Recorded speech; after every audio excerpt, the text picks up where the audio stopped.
Another scandal is about to get exposed. Yes, the Chinese Communist Party have direct access to sensitive information about Chinese dissidents and anti-CCP opponents living in the UK, including Hong Kong residents. Now, in this video, we're going to explain how our idiotic government managed to voluntarily give this information to President Xi.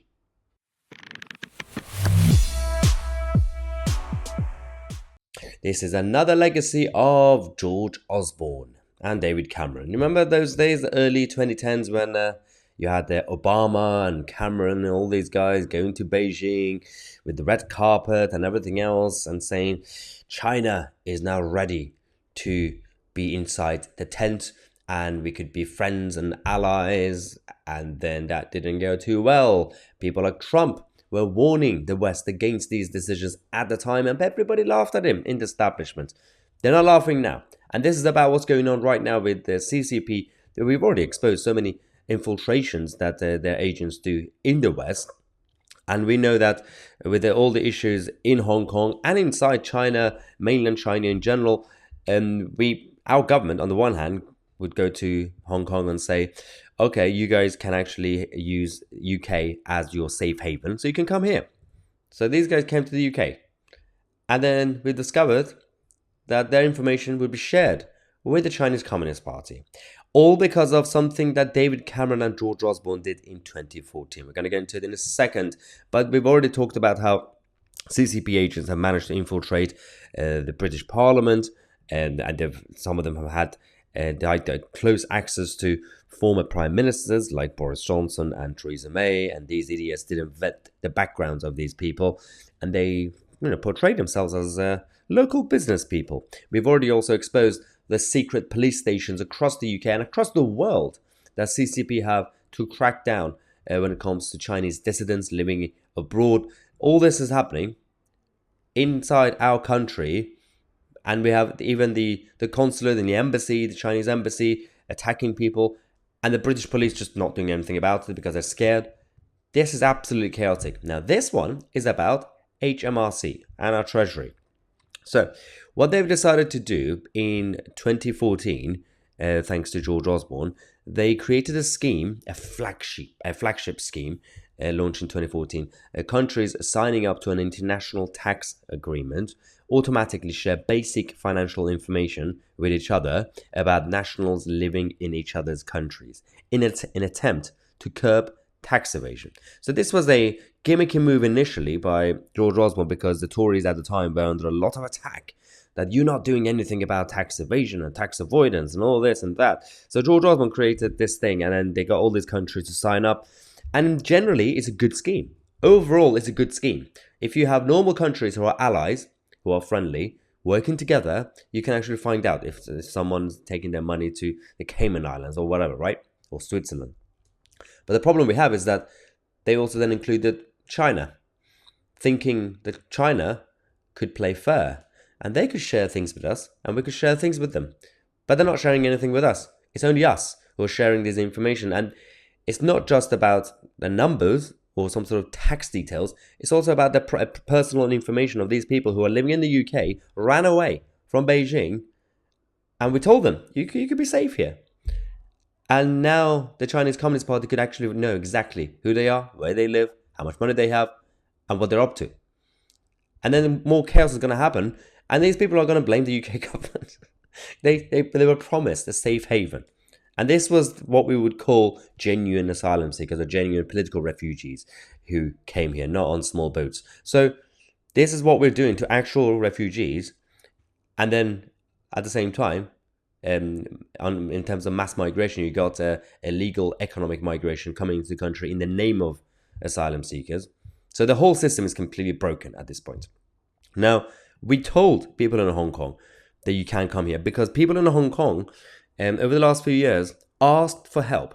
They said, can Britain, who made this mess before, can they come and save us, please? For the love of God, save us from the CCP idiots. And this is all they did. They said, the UK government said, fine, you can come here. And not everybody came here from Hong Kong because they wanted to stay there and fight. But at the same time, a lot of them got stuck. The Chinese Communist Party managed to arrest them and everything happened back then. But now they're going to be in more trouble because CCP spies could come here and again target them on a personal level. Now, the government has refused to provide information on how many times it has shared information on Chinese and Hong Kong citizens living in the UK, claiming that all tax information exchange agreements contain secrecy provisions restricting the disclosure and use of data to tax purposes. In a statement, the government said that individuals who consider their human rights are at risk if their common reporting standard data is exchanged can apply to HMRC to have their information redacted. But how many of them know about this? That's the issue. How transparent are we, and our government, with these people? Because there are some Chinese people who are living here who are actually still linked to the CCP. So I don't care about them. But those who are promised a safe haven, are we being absolutely honest with them and clear what they can do? For example, when it comes to redacting information or requesting to redact their information or not. I mean, in the first place, we shouldn't even have this situation.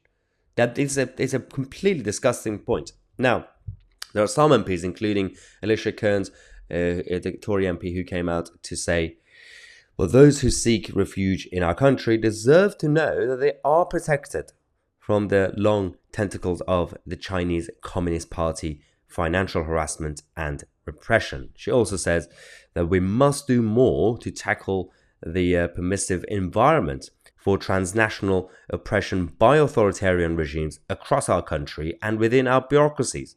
I urge HMRC to establish clearer guidance on this matter and to proactively communicate to British national overseas holders, the BNOs, their right to exemption should they need it. And well, that's obviously common sense. And people like Alicia and Ian Duncan Smith and many others who've been quite sound on the issue of the threat of China, and Liz Truss as well, they've been ignored by Rishi Sunak's government. They've been ignored by the likes of Jeremy Hunt and everybody else. But now we're going to put more pressure on this. Just like what we did with the secret police stations. Surprisingly, this is irony, this is sarcastic by the way, nothing has been done about these secret police stations. They are still there. They're still being operated in New York, in London, in Manchester, in Glasgow, wherever they are. Even when we're reporting the evidence, nothing has been done about it. Because they got bigger issues to deal with, I guess. As our Prime Minister Rashid Sunak said, China is a big rival, is a competitor. It's not a threat, apparently. It's not an enemy. It's just a rival. Everything is fine. We're still friends. So, Sam Goodman, who's the policy director at Hong Kong Watch, said that the government announced the introduction of the BNO visa scheme nearly 3 years ago with a promise to offer safe haven to Hong Kong activists who face persecution if they stayed in the city. The provision of sensitive information by HMRC to tax authorities in China undermines its promise and risks the safety of those activists who have made the UK their home. There is no reason why HMRC should be providing sensitive tax information on individuals to an authoritarian regime that has published a wanted list of high-profile activists it seeks to target overseas. I mean, that's the whole point. You've got the BNO scheme, right? So what we can do, what we should do, is when you have a normal Chinese citizen living here, now we don't know, some of them could be CCP agents and some of them could just be rich Chinese people here, then that 2014 scheme that George Osborne created, you could use that. Because these people are just Chinese citizens and they are living here, then we have to make sure they're paying their taxes, right? But if anybody's gone through the BNO scheme, that means they've already been vetted and they've already been promised a safe haven. That scheme, anybody on that list, they should not have their information shared with the CCP. You don't even have to have the request to redact. You shouldn't have it in the first place. You should not be able to just have an option to opt out. There's no need to have an opt-in section for the BNO citizens. And that's the biggest problem. So we're going to see if the mainstream media are going to be talking about this or not. I'm going to guess no. Let me know what you think. I'm Mahyar Tousi, and we are the media.